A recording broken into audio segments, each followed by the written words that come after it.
Warning, the following ZipRecruiter radio spot you are about to hear is going to be filled with F words. When you're hiring, we at ZipRecruiter know you can feel frustrated, forlorn even, like your efforts are futile, and you can spend a fortune trying to find fabulous people, only to get flooded with candidates who are just fine. Fortunately, ZipRecruiter figured out how to fix all that. And right now, you can try ZipRecruiter for free at ZipRecruiter.com/zip. With ZipRecruiter, you can forget your frustrations because we find the right people for your roles fast, which is our absolute favorite F word. In fact, 4 out of 5 employers who post on ZipRecruiter get a quality candidate within the first day. Fantastic! So, whether you need to hire 4, 40, or 400 people, get ready to meet first-rate talent. Just go to ZipRecruiter.com/zip to try ZipRecruiter for free. Don't forget, that's ZipRecruiter.com/zip. Finally, that's ZipRecruiter.com/zip. Hi, I'm Nick. And I'm Roy. And can you believe it? Nick has been thanking everybody for our 5 years of shows. Yes, we're celebrating 5 years of totally useless information with Nick and Roy. And coming up in September, we have a full month special of totally useless information from the past shows, from the special guests, and some of the funniest moments on the show. Yeah, it actually took us 5 years to get some funny stuff together. Thanks for listening to Totally Useless Information with Nick and Roy. What famous woman is the only woman to appear on a U.S. currency note?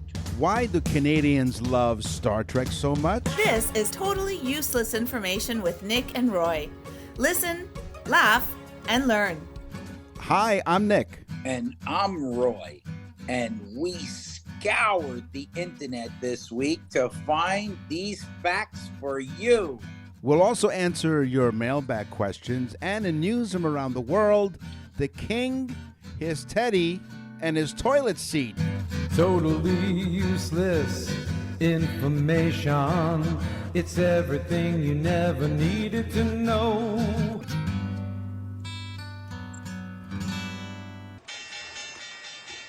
Wall Street, Bay Street, NASDAQ, Hang Seng, loonies, toonies, dollars, and yens.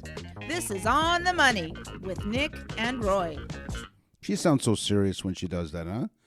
She's handling the money, Nick. Oh, that she's handling a lot more than that. Got the money. Are pawn shops financial institutions? Listen carefully. Are pawn shops financial institutions? Do you go to the pawn shop a lot? Because I do. Sometimes they have you can get 2 videos. No. That's the kind of stuff they're exchanging right there. A pawn shop is a store or a form of business that lends money to consumers who carry valuable items to be pawned. PAWNED. Don't get that. Well, some of those videos I bought, I consider valuable items. That's right, because I use them a lot. And you're also in them. These valuables are referred to as collateral. Hold on to your assets, basically, right? The precious assets will be returned from the pawnbroker after the loan money and interest have been repaid. So yes, they are considered to be non-bank financial institutions. Oh, really? Yeah. So the pawn shop is a financial institution. That is correct, sir, because they handle your assets. In 2008, Zimbabwe, Africa experienced a massive hyperinflation. Mm-hmm. Somebody contact Joe Biden. In fact, $1 was worth over 2 billion Zimbabwe dollars. Can you imagine? So if you went there with $1, you were an instant billionaire. Wow. The only unfortunate thing is a loaf of bread cost about 10 billion. Can you imagine? So a loaf of bread was $5. So the hyperinflation kicked in, and you don't beat the system. No, not at all. But somebody should definitely wake Joe Biden up. What time is it? 2, 3 o'clock in the afternoon? Yeah, they should wake him up. It is somewhere. Get up from nappy nap, Joe. Hey, so speaking of U.S. currency, how unlucky is 13? The number 13 has great significance, which can be seen in the design of the dollar bill. 13 steps on the pyramid, 13 vertical bars on the shield. There are 13 horizontal stripes on the top of the shield. There are 13 stars above the eagle, 13 leaves and 13 berries on the olive branch that in one of the eagle's talons, and on its other, there are 13 arrows. So 13, Oh, wow. My guess is that because there were 13 original colonies, that's why the U.S. dollar has so many 13s in it. Yeah. Yeah, well, at the pawn shop, they call that a baker's dozen. When you buy 12 videos, you get 13. That's right, baker's yes. dozen. Yeah, again, hold your assets. Only 8% of the world's currency is money.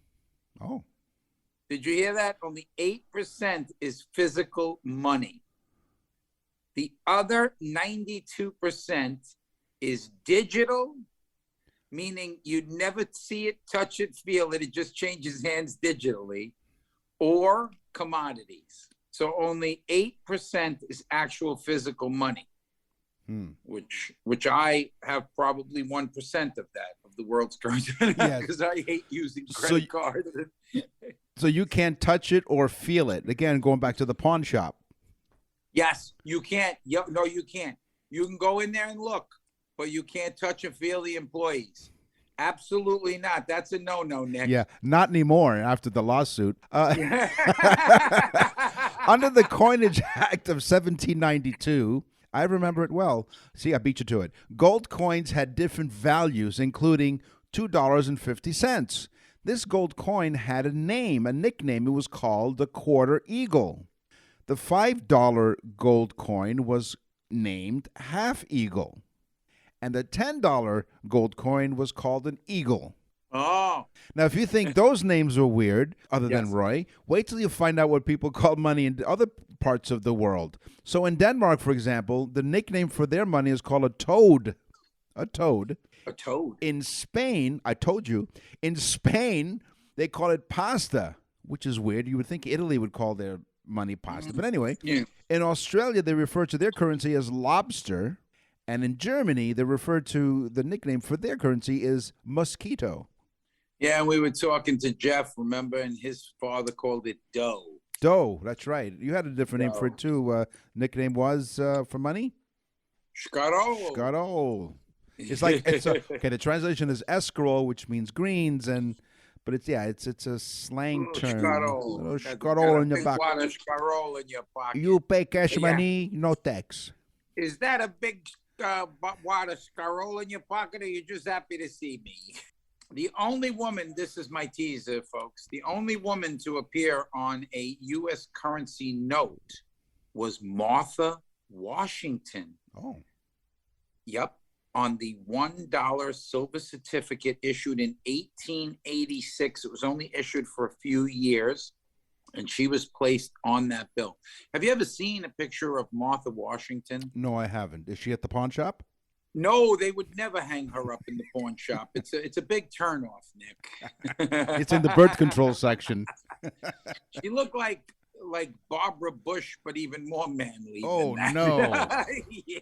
Now, you said that she was the only woman on the U.S. dollar note. Years ago, the United States was considering having a $1 coin. Yes. And Susan B. Anthony was supposed to be on that coin. She was. But it was a disaster. Because of, I think I know why. Because in the United States, Americans do not like change. No, but that's pretty funny. Thank you. But the reason why Susan B. Anthony dollar was a disaster was because the idiots at the United States government made it just a little bit bigger than a quarter, and people were giving it out as quarters, and it was $1, so nobody wanted it. Wow. Yeah. Yeah. Again, don't like change. So you gave your teaser. Well, I'm going to give you my teaser, okay? This is what we do here on Totally Useless Information with Nick and Roy. The Canadian $5 bill. Star Trek seems to be really, really popular here in Canada. I'm in Toronto, Canada. Roy is in Florida. For years, Canadians have been known to deface certain editions of the $5 bill by using pens to alter Sir Laurier's face. And they made him look like Spock from Star Trek. Oh, and this was known as Spocking Fives. Now you're thinking, well, why are Canadians allowed to deface the Canadian currency? Well, according to the Bank of Canada, it is not illegal. They ask people not to do it, but it's still not illegal. So don't do it. And what was the guy's name? Sir Laurier. Oh, I knew his cousin, Sir Laurie B. That's right. There you go. The gold rush of 1849. Most people that study history, they know about the gold rush of 1849. It's the reason why a lot of people went out west towards California. Mm-hmm. It makes San Francisco and other towns that we know today. But it was not the first gold rush. Oh. In fact, not even close. The first gold rush happened some 50 years later in 1799 was the actual first gold rush. It was the gold rush of North Carolina. Oh. A 12-year-old boy found 17 pounds, a single nugget of gold weighing 17 pounds. So, of course, the news traveled fast, and that became the big gold rush. So it was 1799, North Carolina. Now, I had told you in the previous fact that the Bank of Canada says it is not illegal. So yeah, they don't like you spocking around. No spocking around now. So I'll elaborate a little bit more on that. They got smart and changed the image to be less Spock worthy. So they changed the image a little bit so people were not inclined to change the currency, to face the currency. In their infinite wisdom, he looks just like Captain Kirk now. That's right. Exactly. Because as Spock once said on the show, once you have eliminated the impossible, whatever remains, however improbable, must be the truth. You're a plagiarist. Exactly. I couldn't have written it better myself. You're listening to Totally Useless Information with Nick and Roy. Where do expressions come from? We want to know right now. I got an expression for you. Sure. Jaywalking. Jaywalking. Yes. You know how that expression comes about? No. If somebody's crossing the street the wrong way, they go, oh, he's a jaywalker or she's a jaywalker. Right. The jaybirds would go into the cities because the cities were building up and the space was not available for trees anymore. So jaybirds would go into the cities. They would get disoriented. And so they would stop flying. They'd go down into the street and they just start walking around. And they created accidents and got killed and so on and so forth. So that became the term, oh, look, there's a jaywalker for people that were not going to the corner and were walking and disturbing traffic. Really interesting. I mean, in some jurisdictions, jaywalking is illegal. And so if the cop catches you jaywalking, you can get a ticket. Yeah. And another walker, I was by the pawn shop and there was a street walker. No. She wasn't jaywalking. She was like walking. Yeah. Nick and Roy will continue with totally useless information. To access the full library of episodes, visit nickandroy.com. That's nickandroy.com. We're back with totally useless information with Nick and Roy. Listen, laugh, and learn. Where did the word mausoleum come from? Mausoleum, from the Greek language, derives from the mausoleum at Halikarnassus, which is modern-day Turkey. The grave of King Mausolus, whose large tomb was one of the 7 wonders of the ancient world. So the word mausoleum, that comes from the Greek language, and the grave of King Mausolus, which is one of the largest tombs. So there you go. That's where the word mausoleum comes from. How about this expression, kick the bucket? Oh. It kind of ties in with the mausoleum thing. Yes, first you kick the bucket, and then you get buried in the mausoleum. Exactly. Okay, kick the bucket. Cows go to get slaughtered, and they put them on line, and they put a bucket underneath their neck, and they cut their necks so that the cow bleeds to death. The bucket is supposed to catch the blood, but in some cases, when they cut the nerves in the neck, the cow kicks out and knocks the bucket away. Oh. So they said, oh, look, he kicked the bucket. Excellent. I like And that that one. became, do you like that, folks? There you go. There's a good one to tell your friends. Kick the bucket. That's right. And with the holidays coming around the corner, what great way to open up a conversation and say, hey, did you know that when they slaughtered cows, this is where the expression kick the bucket It's a came great from? conversation for a first date and everything. Yeah, 100%. 100%. That's the scuttlebutt, I hear. Scuttlebutt. The scuttlebutt. That's something Nick gets when he sits for too long. That's right. Yes, at my age, I get scuttlebutt all the time. There's a cream for that now, I think. The scuttlebutt was the drinking fountain on a ship.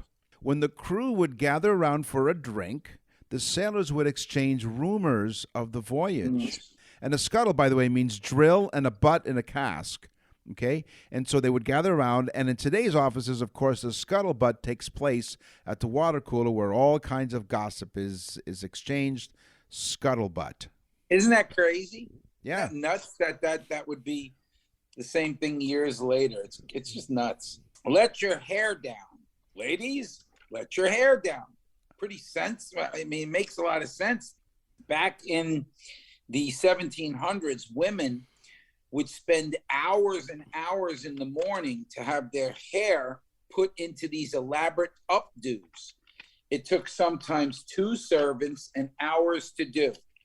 So by the time those women got home, they were like, I got to get this stuff out of my hair. It's driving me crazy. I got to relax and let my hair down. Wow. So the term to relax is, come on, just kick back, let your hair down. So what did you say when the women have what, an updo? Yes. Yes, I have a downdo. You have no do. No do. Exactly. I don't part my hair anymore. My hair parted with me. Yeah. Nick, they just say, come on, relax, let your scalp down. That's right. Well, so Roy and I are high school friends. We know each other over 42 years now, I guess. And so in high school, I was voted in the yearbook most likely to recede. Yeah. Nick doesn't have a forehead. He just has head. Hip, hip, hooray for the king. Hip, hip, hooray for the king was recently heard because of the king. King Charles III became king. The call was recorded in England in the beginning of the 19th century in connection with making a toast. 18th century dictionaries list hip as an attention-getting interjection. So they'd be sitting at the table. Nowadays, we just clink the glass. But back then, whenever they were ready to make a toast, they would say, hip. And in an example, in 1790, it was repeated because I guess people didn't hear the first hip. So then they repeated it again. They went, hip, hip. Maybe it was just an older crowd. Hip, hip. Well, hip. They needed somebody to repeat it. No, it was hip, hip, and then they all replaced them. Hip replacement. Okay, sure. So hip, hip was added as a preparatory call for making a toast in the early 19th century, probably after 1806. By 1813, it had reached its modern form, which is hip, hip, hooray. And so, like I said, when King Charles III became king, they yelled out, hip, hip, hooray for the king. That's funny. The other day I was driving past the pawn shop and I saw a sign that said 50% off, and I was like, hip, hip, hooray. Yeah, exactly. All the bras in that store, all the bras were half off. Oh, my God. Rubbed the wrong way. You ever hear that expression? I don't know. They just rubbed me the wrong way. Yeah, well, meaning that you don't like them. Well, in the 18th century, servants, after they were done putting the woman's hair up, they would go and they would begin to clean the wooden floors. And, of course, wood has a grain. And so you have to clean the floors. At that time, they would dry clean them and wet clean them. And so if they rubbed the wrong direction of the wood, it would actually make the wood look hazy and scratched. And, of course, the owners of the home would be upset. And they'd come home and say, look at this. They rubbed it the wrong way. And it just became the saying, you rubbed me the wrong way. Wow. That's pretty cool. Yeah. Okay, well, when they made a toast, hip, hip, hooray, they proposed a toast. Where did the expression proposing a toast come from? Well, toast was associated with the custom in the 17th century and was based on the custom of flavoring drinks with spiced toast. Now, you're probably asking, well, what's spiced toast? You go ahead and ask me. Yeah. What, Nick? What is spice toast? I'm glad you asked. Was that Roy. good? Yeah, it was excellent. Okay. They flavor these before they toast the bread with sugar, ginger, and green herbs, and then they toast them, and then they put them in the drinks to flavor them. The word originally referred to the lady in whose honor the drink was proposed, her name being seen as figuratively flavoring the drink. Ah, so they toasted the herbs, That's right. and then they got toasted. Oh, yeah, they definitely got toasted, exactly. And they made a toast to the little bit pretty lady over there. I like to make a toast. I mean, come on, think about it though. It's so ridiculous though that we take these words and we link them up to something, and then we stretch it even out further. I got toasted. That's right. And of course, everybody knows that means you're drunk. And someday we'll probably use that as one of the expressions. That's right, because we're that innovative here. Totally use this information with Nick and Roy. Now, one other note now. So usually when you're making a toast, you're clinking glasses.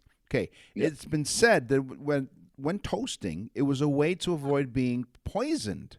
Back in the days of nights, when poisoning someone's drink. In the days of nights. In the days of nights. In the days when the knights lived.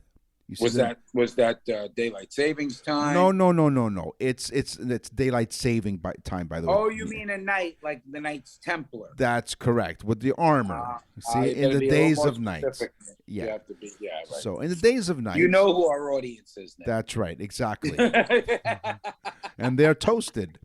Back in the days. Good for them. That's right.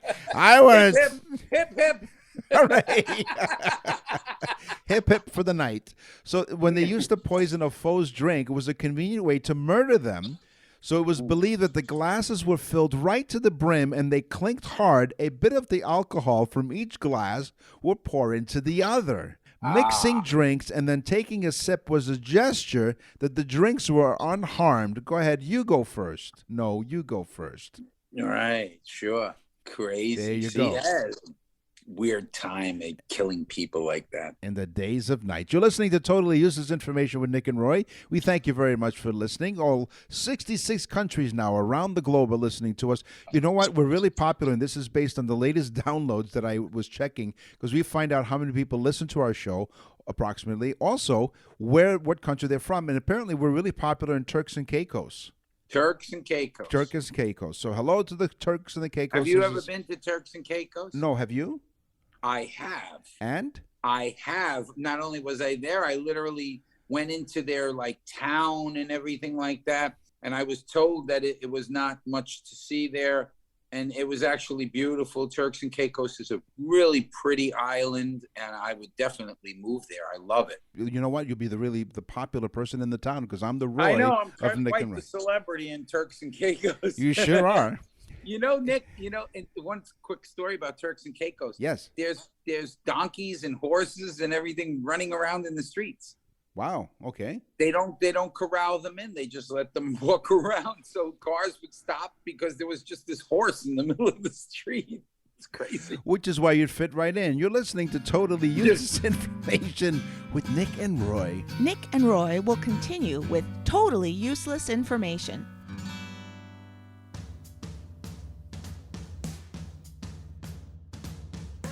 Hi, I'm Nick. And I'm Roy. This September, we're celebrating 5 years of Totally Useless Information with Nick and Roy. For 5 years, we have been providing totally useless information. I think Nick's drunk already. Nick is drunk already. He's been celebrating. It's lots to celebrate. We're going to calculate exactly how many facts of totally useless information. He's drunk. He can't even speak English. That's right. We are in countries. Oh, look at him. We are in countries that they don't even speak English. I don't even speak English. But we have been doing 5 years of totally useless information with Nick and Roy, and you have been a big part of it. As a birthday present, it's our 5th birthday, but we're going to give you the gift, or to provide for you 4 shows of some of the funniest moments of totally useless information with Nick and Roy, plus some new stuff as well. Yeah, it actually took us 5 years to get some funny stuff together. Right. Thanks for listening to Totally Useless Information with Nick and Roy. We're back with Totally Useless Information with Nick and Roy. Listen, laugh, and learn.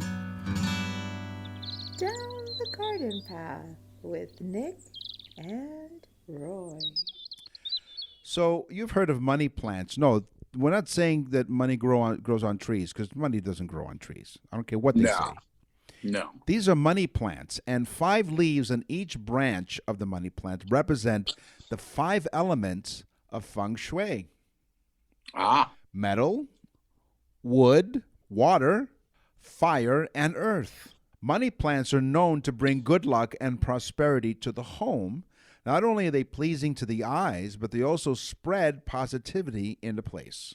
Oh, wow. Yeah. Chinese feng shui. Chinese medicine, too. Earth, wind, wind, and fire. That's a great group. Earth, wind, and fire. Yeah, very good. Yeah. Yeah. I remember. I was listening to them once in September. I do remember. Next time you stick a French fry in your face, Nick. Yeah. Do you do that? Last I checked, yes. French fries, Nick? Yeah, they taste better that way. Yeah. You like potato chips? Are you a big potato person? As a matter of fact, just before we started this recording session, I had a nice, wonderful a dollop of mashed potatoes. The Yukon, I like potatoes. Yukon Golds. They are delicious. Yeah, I love a good potato and steak. But next time you eat potatoes, you say to yourself, where did the potato come from? The potato farmer? I guess, Nick. Idaho. I'll ask you. You know what? Let's do that again, okay? So you're just going to throw states out there? Okay, hold on. So we're going to pull back the curtain. We're going to redo that, okay? So you're going to ask me, do you know where? Okay, Roy? Okay. So this is not an edit that was left in. This is intentionally redoing this for the audience. We're taking a little peek behind the curtain. In 3, 2. What do you want me to ask you? Well, where the potatoes come from. Oh, okay. Here we go again. Where did potatoes come from, Nick? Idaho. Alaska. See, to the audience members who are still sticking around, aren't you glad you did? Oh, my God. I wish the hook would come out. It's like vaudeville. Okay. Potatoes come they date back so far, they realize from finding these artifacts, 7,000 years from Peru. The oldest potatoes have been found in Peru 7,000 years ago. Wow. And that's nowhere near Idaho. No, absolutely not. But they asked some of the people in Peru 7,000 years ago, and they said, we prefer McDonald's fried. They were loving it way back when. There you go. Now, of all the trees that we've seen around, you have trees down in Florida. We have trees up here in Canada. We have all kinds of beautiful trees, evergreens, all kinds of wonderful cedars up here. You have mainly palm trees in Florida, I would say? No. I see that's a big misconception. Palm trees are not indigenous to Florida. They were brought here by the Spanish. Oh. They are not indigenous to the state of Florida. The pine tree, because we have many pine barrens, the pine tree is the actual tree of Florida. So you see, I just learned something. Listen, laugh, and learn. I just learned something on this show. Sure. We have a lot of black oaks and palm trees are growing all over the place. Now we have so many different varieties now. Yeah. But the pine tree is the official tree of Florida. I don't know if it's the official tree, but it is the indigenous tree of Florida. That would be a great trivia question, a great trick trivia question. What is indigenous to the state of Florida? They'll say the palm tree. Wrong. You don't win the car. The pawn shop. The pawn shop. That's right. That's right. And grab your roots in there. Okay. Earth is 4 point. Stick your root. That's right. Stick your root in there and like it. Earth is about 4.5 billion years old, last we checked, and plants may have colonized land as recently as 470 million years ago. Did you actually witness this, Nick? No, I didn't, because I was 471 million years old. Which most likely mosses and liverworts. Have you ever had a liverwort? Not that I tell people about. That's right. That's where you get the scuttlebutt from. Anyway, without deep roots, the vascular plants followed around 420 million years ago. But even for tens and millions of years after that, no plants grew more than about 3 feet off of the ground. So therefore, trees were not around for about 90% of the Earth's history. Oh, wow. See, Yeah. that's very interesting. Sure.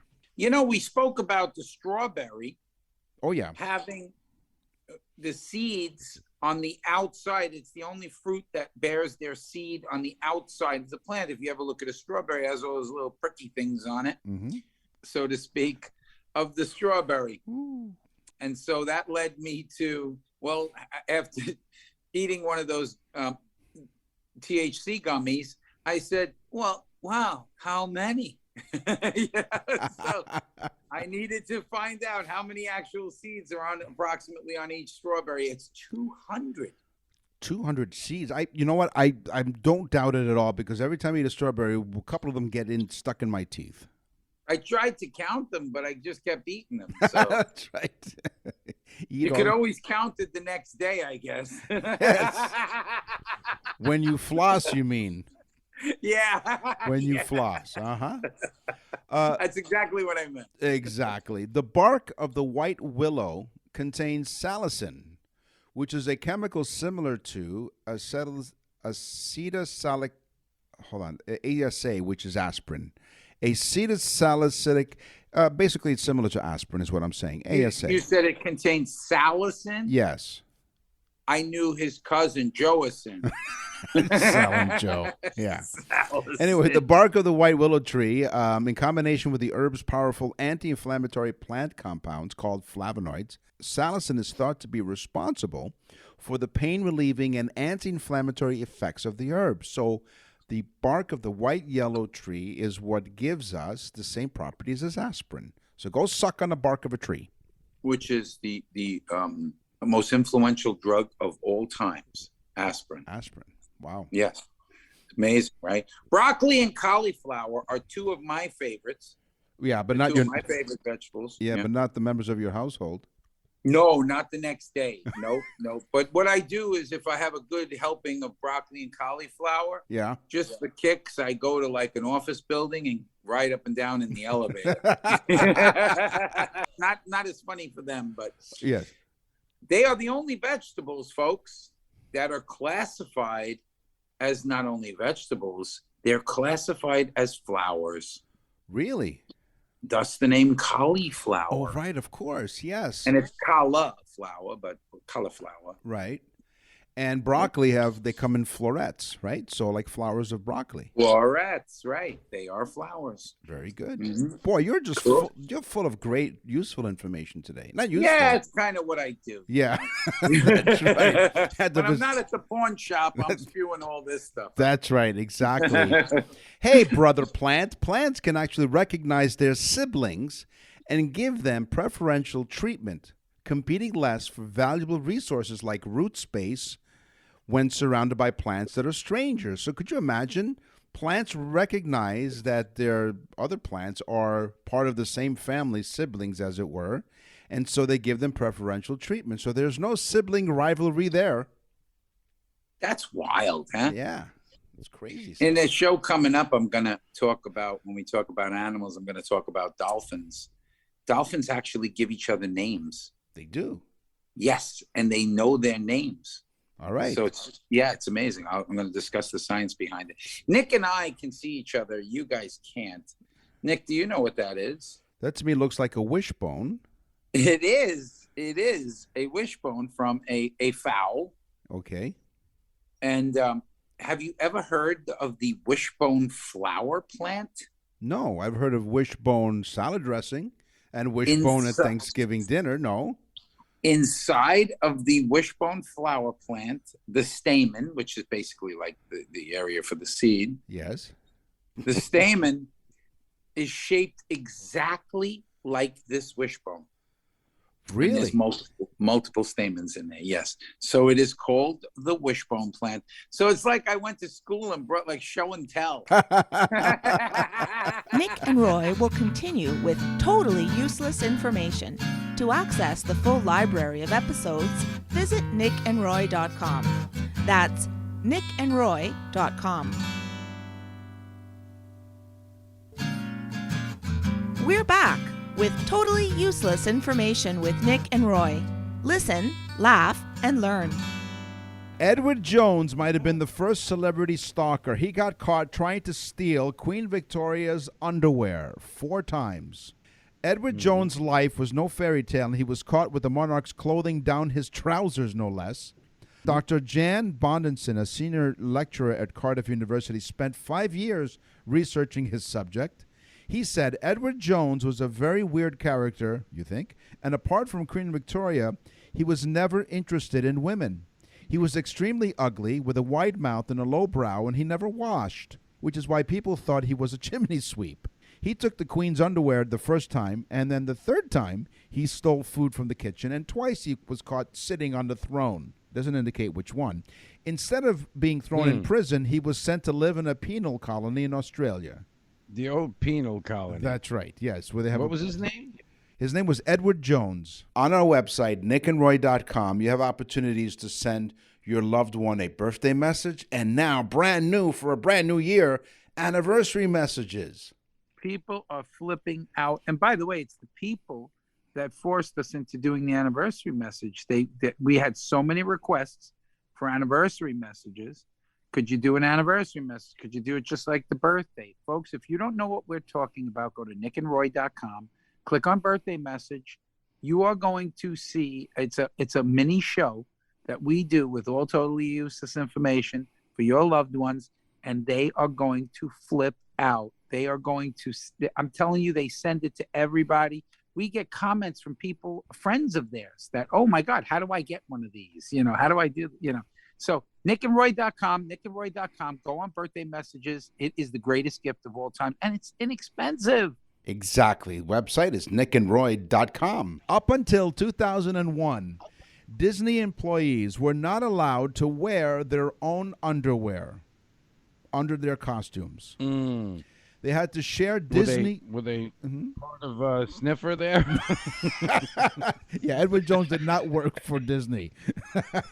They had to share Disney-issued undergarments. So what were they, Mickey Mouse? Like, here are grown people wearing Mickey Mouse underwear. But after several employees complained, and they complained because they got... and reported stained undies, the company changed their policy. Oh no, especially being that they didn't make those Disney underwear in anything but youth sizes, so for someone like me that would be really heartbreaking to put them on. It'd be like a nasty Speedo. So you're listening to Totally Useless Information with Nick and Roy. Today we talked about money, we talked about garden, we talked about expressions. It's time for the news. And now, from around the corner and around the world, this is TUI News. King Charles III, the newly crowned King Charles III, does not travel without his teddy bear or his toilet seat. A former valet for King Charles shared that the royal travels with his teddy bear and needs to be tucked into his bed, even as an adult. Oh, no. Okay. He always travels with a trusted companion and a throne. I knew something was wrong with him. And a throne that's fit for the king. The king is known to have an outrageous list of demands, you think? But it was recently revealed that King Charles III also doesn't like square ice cubes. Oh, my God. And he does travel with his childhood teddy bear. Christopher Anderson, the author of The King, The Life of Charles III, said that the beloved bear... I knew his cousin, Hans Christian. Right, another great storyteller. He said that the beloved bear has been by Charles's side since he was a very small child. It was even guarded by one of Charles' most trusted valets, Michael Fawcett, who was in charge of caring for the beloved bear well into the king's adulthood. So whenever the toy needed mending, a designated nanny made the necessary repairs. Oh, my God. The only person who's allowed to mend King Charles' teddy bear is his childhood nanny, Mabel Anderson. This tune-up would occur when Charles was... I knew. That's Hans Christian's cousin. Right, Mabel Anderson. That's right. It's all in the Anderson family. The tune-up would occur when Charles was well into his 40s, and every time that the teddy needed to be repaired, you would think it was his own child having major surgery. He was really concerned about the well-being of this teddy bear. And this man is running England. At night, the valet would lay out the king's pajamas and before he went to bed for a peaceful sleep. I guess he'd rather look at that bear than to see his wife, what's Camilla. Camilla Bear. Now, the royal is also rumored to travel with a custom-made toilet seat. Oh, don't even tell me His this. favorite toilet paper, ice trays, and personal chef. When he goes to dinner parties at other people's homes... What does he do? Put the ice cubes up his... No, he doesn't in his royal... His bottom? Does he place them in his bottom, Nick? He puts them in his royal asset. So And when he plays with the old Paddington, while he's on the toilet seat, he's bouncing the Paddington up and down on his royal junk. That's right. So he would go to a dinner party and often bring his own chef. So never mind bring your own bottle. He brings, it's not BYOB. Oh, no. It's BYOC. He goes to somebody's house and brings it. Oh, well, see, I'd invite him. Yeah. You just have the chef cook for everybody. That's right. No, but the chef only cooks for the king. Yeah, can you imagine, too, what they bring a whole team of people to excuse me, I need to use the bathroom. Can I change the toilet seat out as well? He has a team, just like in a race car, in the NASCAR pit, where you have like a pit crew. He's got like a toilet seat crew to switch. He said, I don't like square ice cubes. I like them rounded on the edges because they don't hurt as much going in. It's the Royal Ice Suppository. Wow. My goodness. So anyway, so instead of BYOB, it's BYOC. Bring your own chef. or BYOC, bring your old cube. That's right. So they also carry around ice trays. They brought them wherever he goes because he doesn't like the clinking sound that square cubes make. Oh my God. Could you imagine? Anyway, he's been waiting for 7 decades. But he can really associate with the normal people, right? Yeah. Oh, 100%. Yeah, So he's just a regular guy. Waiting for 7. He's just a regular guy with Dumbo ears. Allegedly. So for 7 decades, he's been waiting to take the throne, and literally with his own toilet seat. He has an acquired taste for finer things. He wants what he wants when he wants it. King Charles III. Wow, crazy. That's all the time that we have for this episode of Totally Useless Information with Nick and Roy. Roy and I right now will go and install our own toilet seats as we scour the internet and other sources to gather more useless information for you next time. So, tally-ho and knock up all your friends and tell them to listen to the show. Did you say knock up all your friends? What? No. Knock up means to call. Oh, okay. Well, knock up. That call is to knock somebody up. Yes, so tell the people what they need to do. They need to go to nickandroy.com. That they need to do. They need to click on birthdays, too. Guys, get the birthday for your friends. It is so cool. It is really, really the most unique gift ever. And it's inexpensive. So jump on nickandroy.com. I'm Nick. And I'm Roy. Thanks for listening. Totally Useless Information with Nick and Roy is a production of nickandroy.com. Visit nickandroy.com to access the full library of episodes or wherever you get your podcasts. Hi, I'm Chris Gethard, and I'm very excited to tell you about Beautiful Anonymous, a podcast where I talk to random people on the phone. I tweet out a phone number, thousands of people try to call. You talk to one of them, they stay anonymous, I can't hang up, that's all the rules. I never know what's going to happen. We get serious ones. I've talked with meth dealers on their way to prison. I've talked to people who survived mass shootings. Crazy funny ones. I talked to a guy with a goose laugh, somebody who dresses up as a pirate on the weekends. I never know what's going to happen. It's a great show. Subscribe today, Beautiful Anonymous.